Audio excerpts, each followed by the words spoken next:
Welcome to Familypreneur, the podcast for parent entrepreneurs raising kidpreneurs. It's time for your weekly dose of inspiration and actionable tips to build your business and find better balance, all while strengthening your family. And now we'd like to introduce your host. She's my mom and thebomb.com, Meg Brunson. Hey there, thanks for joining me on another episode of the Familypreneur podcast. Today's guest is a content creator based out of Atlanta, Georgia, who produces funny and relatable online video content on social media platforms like TikTok, Facebook, Instagram, YouTube, and more. She's super thankful to have an opportunity to create content that not only makes people laugh, but also helps bring the light and love of Jesus into the darkness of the internet. I'm excited to introduce you today to Cara Leighty. Cara, thank you so much for joining me today. Hey, thank you. Thank you so much, Meg. I'm excited to be here. Yes, we connected a couple of years ago at Social Media Marketing World, and I've loved following your content ever since. I mentioned this, when I introduced you at the summit. People will hear this a little bit again, but my kids know you because we watch TikTok together, so they think you are a celebrity, and I am just the coolest being able to interview you. So I hope all of our listeners and viewers know what a treat this is. My kids are so jealous. Oh, that's so cute. But that's the cool thing about social media and about TikTok is that the average person, because you're a person, that's all you are, but oh yeah, you can produce some content. Most normal person in the world. Yeah. Produce some funny content. Now you've got 20,000 plus followers. I mean, that's incredible. Thank you. I know, it's crazy. So I'd love to hear a little bit about your journey. I know you've been on a ton of platforms, but what is the journey that kind of led you up to TikTok and falling in love with that platform?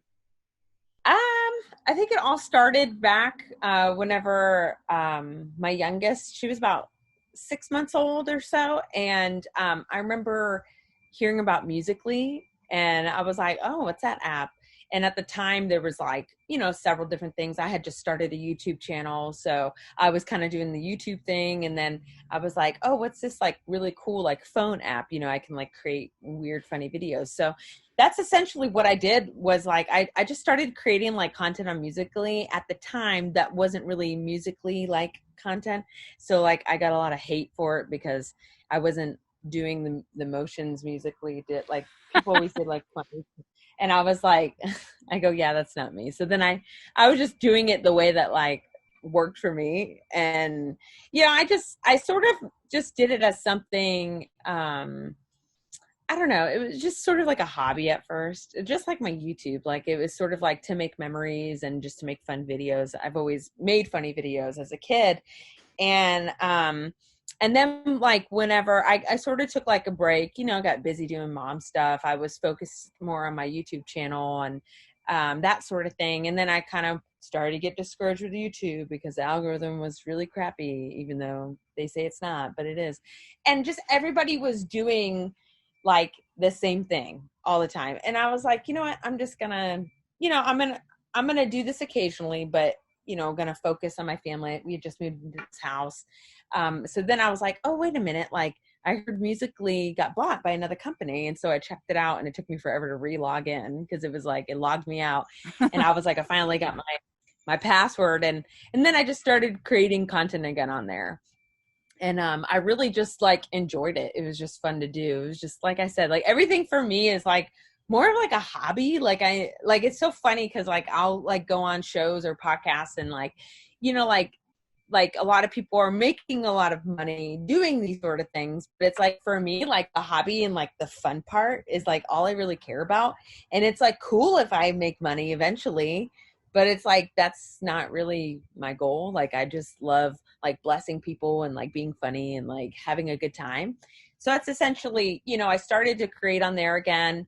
And I just I think it was the middle of last year, my content just started to increase, my views started to increase. And, the more consistent I was, the better. And I just started to sort of take a turn and rebrand. And I think it it all kind of happened when I made a viral video on Facebook without realizing it was going to go viral. And then I realized, I was like, you know what? I don't think people really like seeing a bunch of vlogs about people's lives. So I'm just going to make these funny, weird videos. So I started doing like trendy type videos on Facebook. And I think that's like where my shift began. Mm-hmm. And then I just started focusing on TikTok because that's where everything was like picking up a lot more for me. And it was just fun, you know. And it seems to have picked up really well for you. Yeah, like, I mean, it's crazy. It's like, you think of like the most random idea and you film it and it like takes off. Like literally TikTok is one of those things, like there's no like, you know, because like a lot of platforms, it's like you do this, this happens. And it's like TikTok is like you do this and maybe you add this and maybe it doesn't happen. And it's like you do this and you kind of do this and then it takes off. Like there's like no like set way to know like what is really, I mean, you can look at your analytics, you know, you can see the things that are trending. You can use those trends, sounds, or video ideas and play off of them. But like when it all comes down to it, like it's so random sometimes. And I'm like, what? How is this? Like I made literally no effort in some videos and then I make a lot of effort in some and it just like nothing happens. So it's one of those things. And sometimes that can be a little frustrating at times because you're just like, dang it, like what the heck? But I think that's just the whole thing. Like you have to like be pretty carefree about creating content and not like super serious, you know, like, yeah, I mean, it's a level of seriousness, but like the rest of it has to be like, you know, kind of like, oh, okay, we'll see what happens, you know, that sort of thing. So that's what I think. No, and I think the biggest takeaway is to have fun with it, that this is a fun platform, you know, and so have fun with it, keep having fun with it, and, you know, keep looking at the analytics and making the best decisions you can make, of course. Yeah, for sure. But the platform just has so much potential, I feel like, for reach and growth that you don't want to ignore it. Yeah, I mean, and a lot of times, like, same with, like, YouTube. I know people are like, I want to start a channel. Like, they don't sound like that, but, like, that's just how they're like, I want to start a channel. What do I do? And I'm like, okay, well, you just start a channel. Like, you're not going to know, like, what's going to come of what you create unless you create it, you know? Like you can't just sit back and just, like, think about whether or not you should do something, you know, because and part of it, I think, is the fact that people don't want to fail and they don't want to make crappy content. But let's just be real, you are going to fail and you are going to make crappy content at first. We all do. Yep. Like all our stuff, if you go back, Meg, and you look at some of your old videos, I mean, but you see the growth, right? You know what I mean? Like it's not like, you know, I mean, like it's not like a terrible thing. It's just like for me, I always equate it to like when I started YouTube and I created thumbnails, like they're so bad back in the day.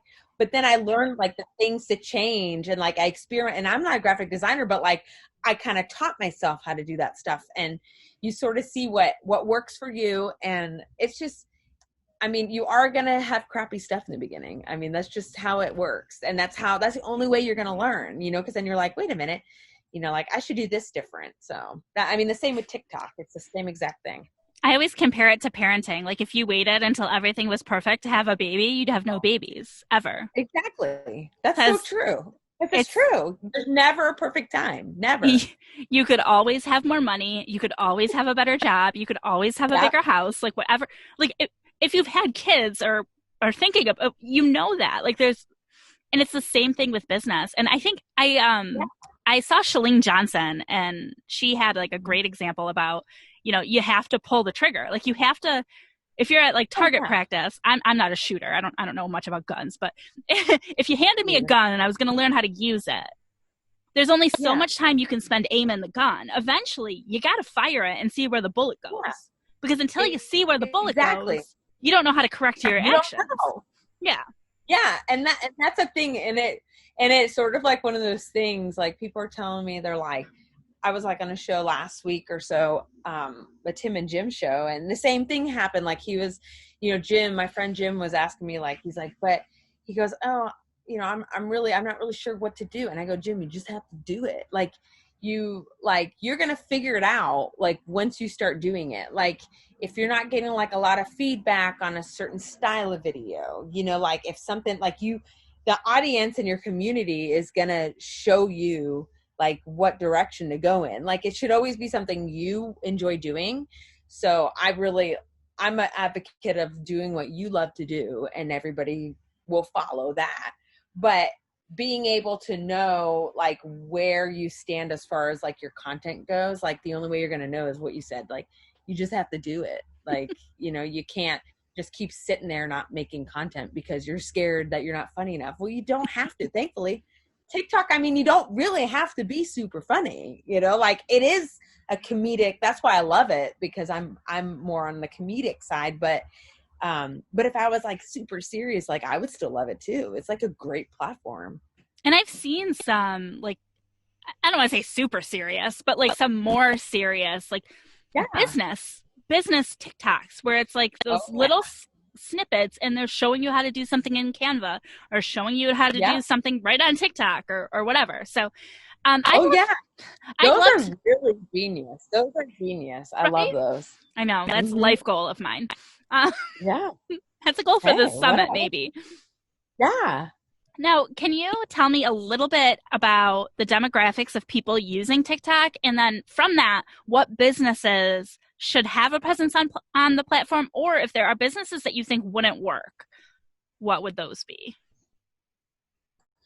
Well, the good thing with TikTok, it ranges the demographic. I do have to say they're a lot more on the younger side.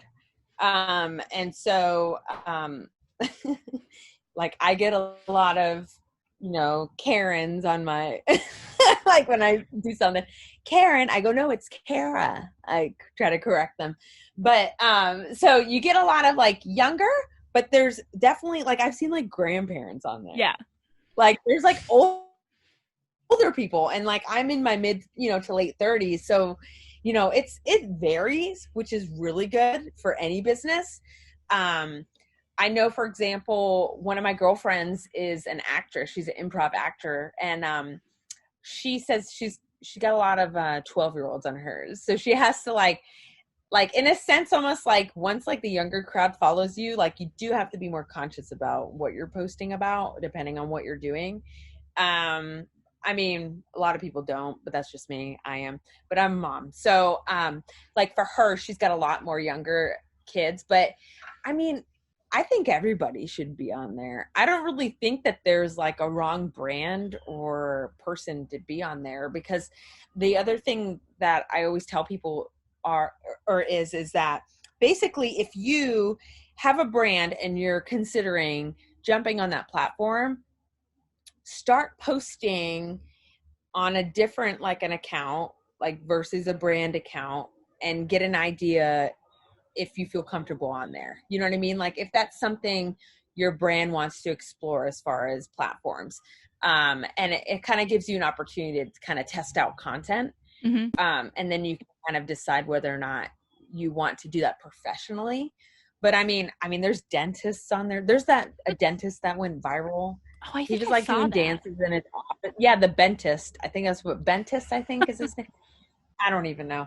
But like he took off, and he was just like, he was a dentist. He owns a practice in like California or something like that. And he basically was doing like the TikTok dances. Like, you know, a lot of people are like, do I have to do those dances if I go on there? No, you don't. Like, or you could be like me and make up really stupid dances. And like, I make up really dumb, funny things, and that are so like not like the trending stuff. Like, no, you don't have to be a dancer. You don't have to be, you know, a specific, you know, company or brand. Like, I mean, now since all of this coronavirus stuff happened, like there's so many more people consuming that platform than ever.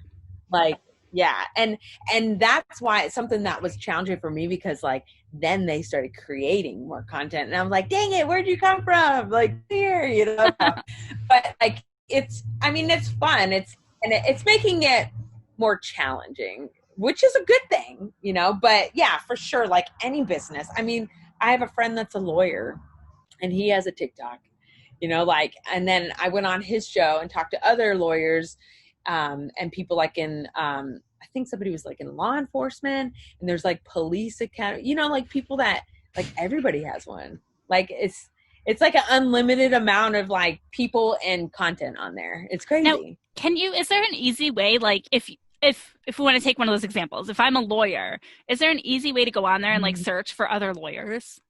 Or would you use like hashtags, do you think? I would definitely look up some hashtags.